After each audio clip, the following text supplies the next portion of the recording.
All right, we're going to try to work quickly. Palms are up.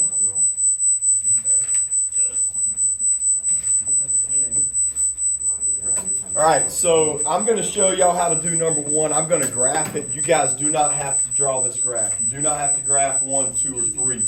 You will have to graph 4, 5, and 6. So look, if they give you this point right here, over 11, up 60. All right, guys, stop interrupting me.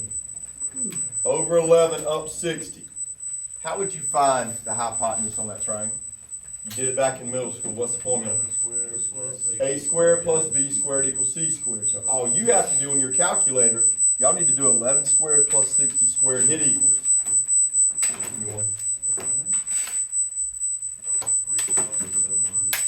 Now find the square root of that. So 11 squared plus 60 squared equals 3721. Find the square root. I got 61. So this would be 61. All right, so this would be the radius of your circle. And you guys might be asking, what are you talking about? It's not a circle up there. If we had a circle, do y'all see how that would be the radius? Wait, how did you get that? How did I get what? 61? 11 squared plus 60 squared equals, gave me 3721, then find the square root of that. It gave me 61. You're going to do that every time on 1, 2, and 3. So you don't have to draw the triangle. You can just do a squared plus b squared on your calculator. Okay. All right, so we're good there. Yeah. So what I've got to get y'all to see is the hypotenuse is the same as the radius of the circle. Like, look, it would be 61 there. It would be 61 there. All right, so the radius of the circle is the same as the hypotenuse. All right, so now we have to change our formulas a little bit. You guys know how it was always y over 1, x over 1? We're doing these problems. It's now y over r, x over r, r over y. The ones change to r's. You don't have to make that change on your paper. Just know that the ones are now r's. So where it was a 1 is now going to be your radius. All right, so we've got to find the 6 answers now. Here's how you do it. The formula for sine is y over r. So 60 over 61 is your answer. Because we found out the radius was 61, right? Next answer, cosine. The formula is x on top, r on the bottom. That'll be 11 over 61. Third answer, tangent, y on top, x on the bottom, so that's 60 over 11. Everybody good on the left column? Now the right column is easier. Let me show you why. Look at this right here. If sine is y over 1 and cosecant is 1 over y, they're just opposites, right? So all you got to do to find cosecant is take this one and flip it. 61 over 60, 61 over 11, 11 over 60. All right, we very seldom have any trouble on 1, 2, and 3 on this test. All right, anybody got a question on number 1 before we go to 2? All right, same thing on number 2. We're first going to find the radius. I need y'all to do a squared plus b squared equals c squared. Tell me what you get. 58. Well, 58, simplify in your calculator. Then it stays root 58. All right, and this is going to cause a little bit of trouble, but it's okay. We can work on it. All right, you know this is your x, this is your y, and this is your radius. So what's my answer going to be for sine? Let's look at it. Y over r is going to be 7 over root 58. Can you leave your answer with a root on the bottom? Nope. But hey, if you'll plug it in this calculator, it will simplify it for you. You won't have to do it by hand. 7 on top over root 58 is. All right, it gave me 7 root 58 over 58. That's the answer I need circled.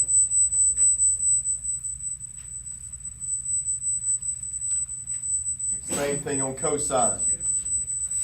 X over r, so it's 3 over root 58. Can I leave it like that? Nope, put it in your calculator. 3 over root 58 is. Answer's 3 root 58 over 58. Circle that. All right, what is our answer for tangent? It should be an easy one. 7 over 3. All right, I gotta show you something now. Gotta show you a trick. So we know to find these three, all I gotta do is flip the first three, right? We just talked about that. But look, guys, if you flip this, you're putting that square root back on the bottom, and we don't want a square root back on the bottom, then we're gonna have to deal with it. Go back and just flip the first one. Flip the first one, you got root 58 over 7, and we can leave it like that. That's easier than doing that extra work. Same thing on cosine. When you change it to secant, when you flip it, go back and flip the first one. And 7 over 3 flips to 3 over 7. All right, so I showed y'all how to do number 2. Number 3 is just like number 2. All right, first thing on 4 is, look right here. They're giving us the answer for sine. So we can go ahead and write negative 5 over 13 in for that answer.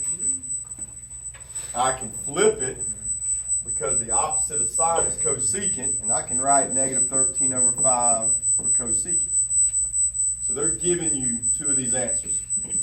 You got to find the other 4.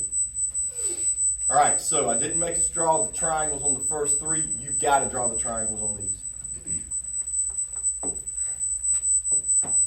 This shows you that your triangle is in between that point and that point. It's in between pi and 3 pi over 2. Look, there's pi, there's 3 pi over 2. Your triangle's got to fit in that quadrant. That's the word I was looking for. All right, it's going to show you where the triangle goes every time. You just got to put it in the right spot. Does everybody see how I found out it's in quadrant 3? I looked here. It tells me it's in between these 2. Find those 2 on your graph and put it in between. All right, that's the easy part. Here's the hard part. The formula for sine is y on top over r, right? Your y-axis, it shows you on your circle if you forgot, but your y-axis goes up and down, your x-axis goes side to side. So negative 5 has got to go on that side of your circle because that's your y-axis. That's up and down. Your radius is 13 has got to go right here. You got to find the missing side. All right, now let's go back and look at something on the last problem. You guys know how we did a squared plus b squared to find c squared, right? Yeah. If it's giving you the hypotenuse, you don't add them, you got to subtract. So we're going to do 13 squared minus 5 squared. Don't worry about the negative because when you square it, it's going to turn it into a positive anyway. So don't worry about negative 5 squared. 13 squared minus 5 squared is what? 144. 144, so that gives you 12. So this side has got to be 12. All right, now we messed up somewhere. We got to fix something. That 12 is wrong. What's wrong with it? Has to be negative. Has to be a negative 12. How does he know that? Isn't it going backwards? Right? So the only way you're going to know that is first make sure your triangle's in the correct spot and then looking to see, hey, if it's going backwards, I know that's got to be a negative 12. All right, a lot of kids miss that every year on the test and they miss these other 4 because they leave a negative on. You've got to look at your triangle and see if it's positive or negative. But the rest of it's not bad. Just plug them in. So cosine is x. What is it? X over r. So guys, look, if you forgot all this and you want to write this on your circle, I'm fine with that. Your x-axis goes side to side. Your y is up and down, and your radius is always your hypotenuse. If you know it, great. If you want to put it on your circle, that's fine. So x over r is negative 12 over 13 for that one. I flip it over, and I know this one's negative 13 over 12. I just always leave my negative on the top.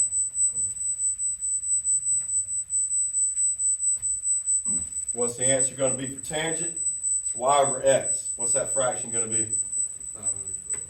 Yeah, negative 5 over negative 12 is a negative divided by a negative. That's just going to be 5 over 12 there. Flip it, 12 over 5 here. That's how we're going to do 4, 5, and 6.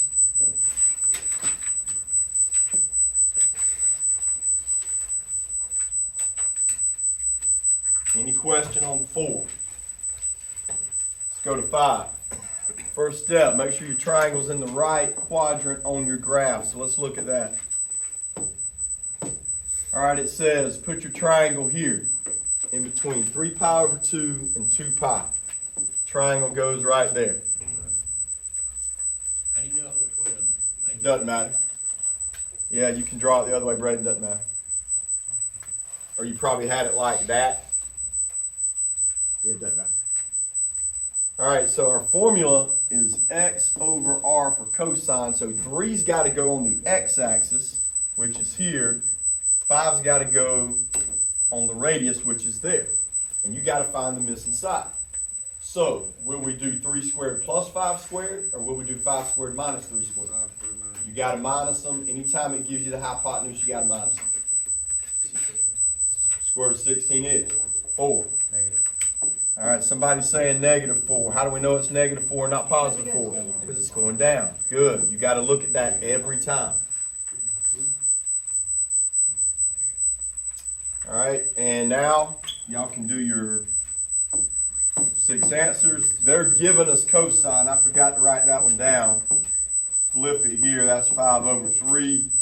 Y'all find the other 4 answers for me.